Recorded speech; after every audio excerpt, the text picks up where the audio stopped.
Hi everyone, I'm Lauren Dempsey, co-founder and CEO of Norma, and today I'm really excited to introduce you to Emily Garnett, and she is the writer behind Beyond the Pink Ribbon and the new host of the Intersection of Cancer and Life podcast. Welcome, Emily. Thanks for talking with us today. Hi, thank you so much for having me. I'm so excited to be here. Perfect. Well, I just want to kind of get into your story, and I'd love to let you talk a little bit about your cancer diagnosis and a little bit about your background. So my name's Emily. I am an elder law attorney by trade, and what that really entails is wills, trusts, estates, guardianships, public benefits, and advanced directives, which was really, really helpful in my diagnosis. I was diagnosed with metastatic breast cancer, stage 4, last November. So a little over a year ago. I had just celebrated my 5th wedding anniversary, and my little boy had just turned 2 years old. So all of those things happened within the same week, which was kind of crazy. I have been in treatment for a year, and just had scans a few days ago. So I am waiting for scan results and hopefully continue to be stable. But if not, we will take whatever comes. So what metastatic breast cancer is, and it's something that was not on my radar when I was diagnosed. And so I felt like I was really flying blind despite being someone who was, educated, really interested in a lot of health stuff, doing a lot of work with, populations with a lot of health issues. Metastatic cancer is cancer that has spread beyond the primary tumor site. So for breast cancer, beyond the breast into a secondary location. So beyond the breast, through the lymph nodes, and in my case, to my bones. But breast cancer can also take up secondary residence in your liver, in your lungs, in your brain, on your skin. It is sneaky. So that is what metastatic means. Metastatic is end stage breast cancer, and currently there's no cure for it. So I will be in treatment for the rest of my life. Unfortunately, there's no protocol for eradicating the disease in my body. The standard for my care is stable. So what we're looking for is for my cancer to not be growing. And this is a big push in research fields and needs continued advocacy and funding for researchers to look at metastatic disease, to push for things to be for more than just stable, for the eradication of the disease. And currently, metastatic breast cancer is grossly underfunded, and it was the impetus for my blog, Beyond the Pink Ribbon. I wanted to have a voice that went past the idea that breast cancer awareness was, recognizing what breast cancer was, recognizing that breast cancer exists, to what it is and how it affects us as women, how it affects our family, and how it affects future generations. Thanks definitely for sharing the information on metastatic breast cancer. I think it's something, as you said, that is not talked about enough and not enough research dollars sent to. And we really need to raise more awareness, especially in younger women, that this can happen to young women. So can you share a little bit about how you first found out about your breast cancer, and were there any warning signs? What did your doctor say? Absolutely. So I did not actually find my lump. My primary care doctor did. I was just shy of 2 years postpartum, and I had been having some back pain and some rib pain, and we couldn't really explain it. So I went to my doctor, and I had just stopped breastfeeding. So my breasts had changed significantly. They would, be full at the beginning of the day and empty at the end of the day. And those changes and fluctuations had, there was so much going on over the last since my son was born. So my primary care doctor found a lump, and she sent me to get it examined and get an ultrasound. The ultrasound tech immediately notified the radiologist, who did a mammogram and then a biopsy, and which showed that it was breast cancer, and signed me up for a mastectomy. I went for a second opinion, which saved my life, because the first radiologist had missed in the imaging that was subsequently done, had missed lesions that were appearing on my sternum, the bone lesions. And the doctor, for my second opinion, picked those up, ordered additional tests, and found that I had metastatic disease. So I was able to start getting treated for that instead of undergoing unnecessary surgery or chemotherapy that wasn't going to be the first line of treatment, since I was metastatic. So it's a great lesson to be your own health advocate, to have good doctors that you trust.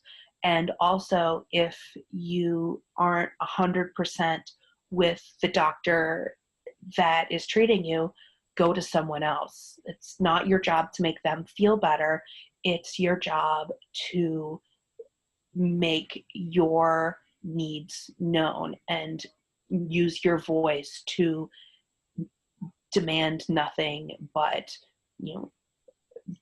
good care, the best standard of care. So I can only imagine just how shocking that diagnosis was. How did you become your own health advocate? How did you navigate this situation? Who did you turn to? Did you, find resources that were effective to help you just kind of process this and then figure out the best course of action for you? Well, I started relying pretty quickly on my legal background, my research background, and my background as an attorney, to make sure that I was speaking up in every possible way, to make sure that I was on the same page as everyone in my care team. And I started trying to look for articles, look for websites, look for apps that were going to help me organize myself and understand what I was going through. As I started coming across these resources and this information, I began putting them on my blog and using my blog as a way to provide advocacy for others, advocacy tools for others. And the blog then became a podcast. And the podcast really aims to give a conversational look at so many of the issues that we deal with as people navigating a cancer diagnosis, and all of the questions that we face, the challenges that we face, the the different pieces of the good and the bad days, and how we navigate that both individually and as a community. Well, I think it's really important because, as we talked about before we started this interview, it's really hard if you're a woman just trying to find information about your own health, whether it's how often I should see a gynecologist, how often, should I see my primary care, when do I need a mammogram? You have all this conflicting information, and you really have to become your own health advocate and understand what to ask. And one of the ways to do it, I think, is by sharing stories. I think women really like to hear the stories of other women and, take those lessons learned and gather information and make the decision that's best for them. So, we really love what you're doing with the podcast. Can you kind of share a little bit more details about that podcast? Absolutely. So the podcast is designed to be a conversational look at life after cancer, life after a cancer diagnosis. So what that looks like, both what the treatment looks like, what post-treatment looks like if the individual, the guest is no longer in treatment, what it looks like to be either a parent or a spouse or a partner or a child with dealing with cancer, as well as all of the different aspects of life with cancer, including mental health and the different resources that come into play when you're being thrown into this new world. And so it's a great tool, I think, not just for other people who are dealing with cancer, but as a way for people who have not had the misfortune of having a cancer diagnosis to get a glimpse of what it looks like, and to gather information from myself and from the guests about what what the experience of cancer is in our culture and in our community. Because if 1 in 3 people will have a cancer diagnosis in their lifetime, and 1 in 8 women will be diagnosed with breast cancer, and of the 1 in 8, 30% of those women will be diagnosed metastatic at some later point after their initial diagnosis, we're not talking about small portions of people. We're talking about things that are going to affect all of us. And I think that is why it's so important for these conversations to take place. It's one thing to pull up Google and read article after article that might relate to you, that it might not, but it's another thing to listen to a conversation between 2 people who are talking about these very, very intimate subjects, and feeling like you're in the room with them, like you're having a coffee with them, and getting intimate, getting into the intimate details with, with those subjects.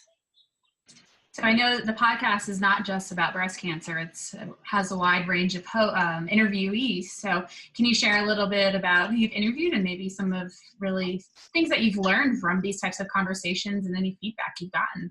Absolutely. Well, one of my favorite interviews has been with another Norma alumna, Emily Hopper, who is absolutely just a phenomenal woman and mother and advocate, who is very, very vocal in the Flat community. And she and I had such similar stories, in that she was diagnosed when her daughter was a toddler as well. And so we really bonded over that. Another incredible guest is Dana Donofree, the founder of Ana Ono Intimates, who is just doing amazing things in the breast cancer community for both, creating lingerie and post-operative bras and intimate apparel, but also who's a huge advocate for metastatic research funding, and who's taking the opportunity to use her voice to elevate the need for others. Every single guest that I've had has been phenomenal, and I love them, and I love the fact that I learned so much from them, and that I get to take pieces of those conversations and pull them into my own life. That's my hope, that anyone listening is able to do that as well. Yeah, we definitely love Dana and Emily. One of the things that I think has stuck with me ever since that conversation I had with Emily many months ago was just how important it was, or is, to see others who look or have similar interests like you going through the same battle with breast cancer, whatever it may be. So that diversity, breast cancer affects all women, but not all women look alike. So we really need to elevate those stories, those conversations, those experiences.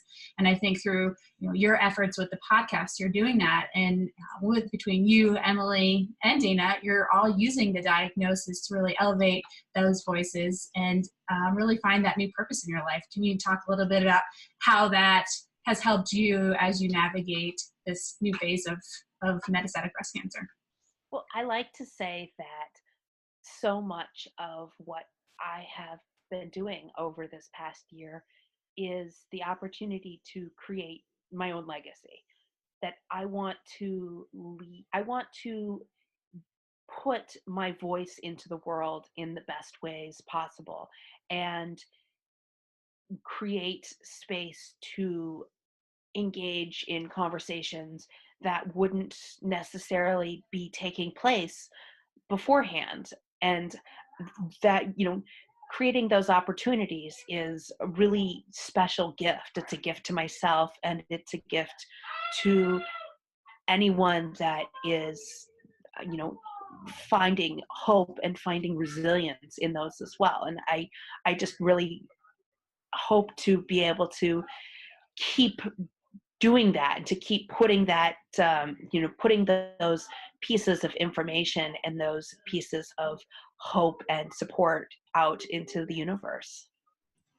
Well, I mean, that's certainly inspirational. I know a lot of women who may not want to use their voice, I'm sure, turning to people like you to listen and find comfort and find inspiration to move forward. And when you talk about legacy, I know that you have a young son, so I'm sure there's some connection there, that you want him to be able to look up to you and the work that you've done. Life pointed you in one direction, and you're not letting it hold you back. Well, it's being a parent of a very young child and living with metastatic cancer is an incredibly strange experience. And another podcast guest of mine, Abigail Johnston, who is also an attorney living with metastatic breast cancer and the parent of young children, and I really bonded over that, because it is, on one hand, you are forced to create so much normalcy and routine when your life is anything but. And also, you are really trying to understand what your legacy is, because in many, many big ways, it is a part of your child's life too. This is going to be a part of my son's story, whether or not I'm here to talk to him about it. And I want him to have resources to understand and feel connected to me, to while I'm in it, while I'm going through this. So it's not just looking back at, a year ago we went through this horrible thing. Like, no, we're still in it. It'll change our lives. It's changed the course of our lives forever. And I want him to have all of these spaces where he can look at those and say, that's my mom. And those are the things that she did. And it was so important. That's certainly great. And I know he'll look back on videos like this and your podcasts and, be super inspired and proud of what you're doing, using your voice to help others going through similar situations. So how have you dealt with the metastatic diagnosis and being a parent? What types of resources are out there for others who may be going through this situation? And have you had the conversation with your son, or is he too young? What's going on there? Well, yes and no. I mean, I try to be as upfront with him as possible. So we do talk about the fact that mommy is sick and mommy has an illness and she goes to doctors. And we don't sugarcoat it. We don't, we try to use the correct terminology, like cancer and breast cancer, and make sure that he has the tools to express those express the things that his family is going through in a way that doesn't feel like we're trying to keep things from him. But as he gets older, I think we'll, talk to him in whatever ways are age appropriate. But as far as being a parent and finding resources, it's been really hard. There are not a lot of resources out there. There are resources for metastatic women, there are metastatic people. There are resources for young women with breast cancer. There are some resources for young metastatic women, but I haven't really found a lot of resources for young metastatic parents of young children. And that's something that I am hoping to remedy in 2019, is to create an organization that does just that. So that will be another exciting adventure that I'm hoping will create more space to help people like myself who found themselves in this really, really extraordinarily difficult situation where they're both a caregiver and in need of care, and navigating, the lack of balance between the two. Well, I mean, I know we're wrapping up 2018, but you were just diagnosed over a year ago, and sitting listening to your story and seeing, how you've, taken on the diagnosis and move forward, like, it's pretty incredible that it's only been a year. And, I feel like you should be super proud of everything that you've accomplished over the past year to kind of navigate this, because you're really navigating it live for a lot of other women that are, going through similar experiences. And it's only been a year and you've done a lot. I think it's only been a year. It feels like a really, really long year. And it's, in some ways, hitting that year mark was like a huge weight off my chest. And in some ways, hitting that year mark was really frightening, because a year in cancer, a year's a lifetime in cancer, in the cancer world.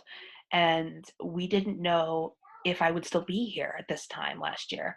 And so the fact that I am, and the fact that I've been able to do the things that I'm doing, is just more fuel to the fire to continue to keep doing things as long as I can and as much as I can while I'm still able to do it, because it's, not something I want to ever take for granted and have the luxury to sit on things. Well, we definitely appreciate you sharing this story and inspiring all of us. Is there anything else you want to share? Maybe any advice for young women who are just learning more about their breasts and kind of learning about their health, that type of thing? Absolutely. Get to know your breasts. I think that is something that we just don't talk about enough.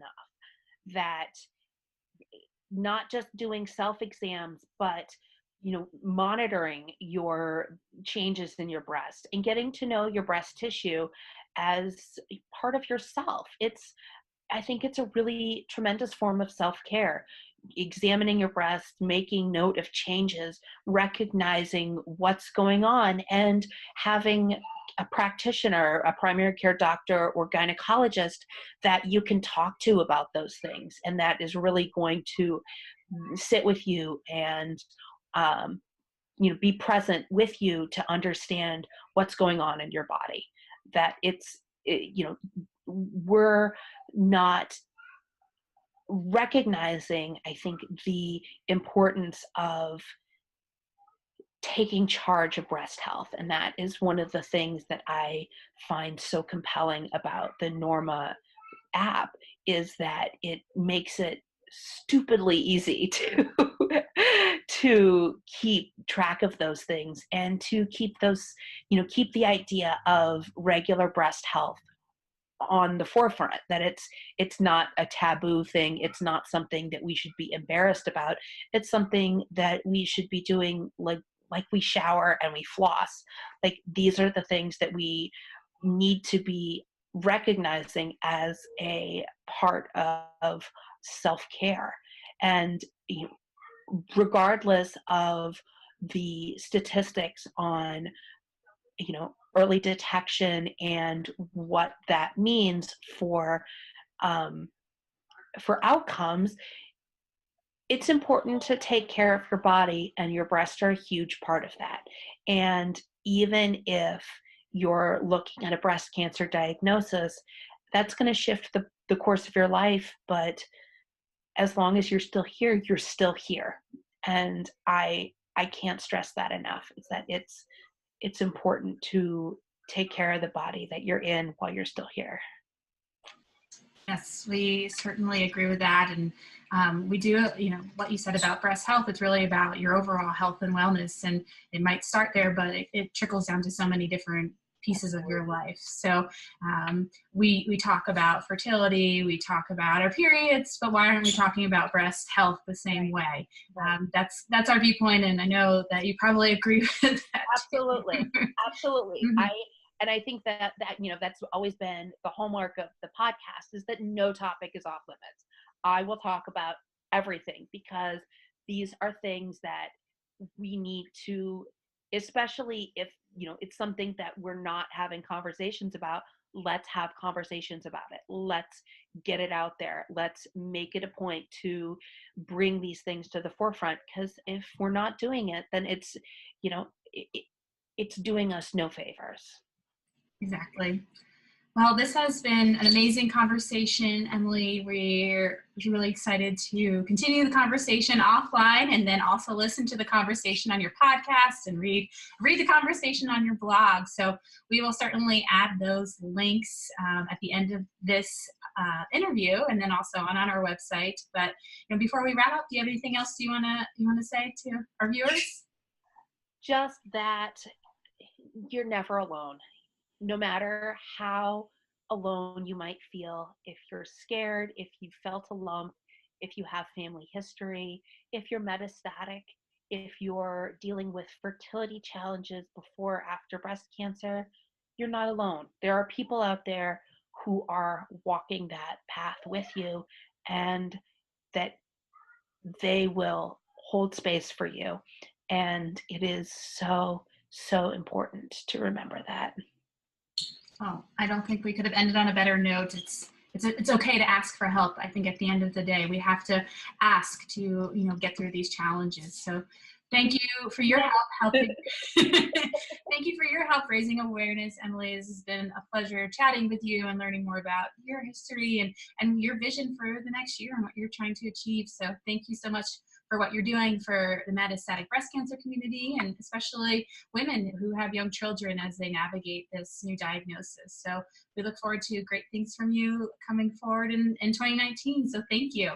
Thank you so much for having me. This has been a pleasure and an honor, and I'm so happy to have the opportunity to chat today. Thank you. Bye.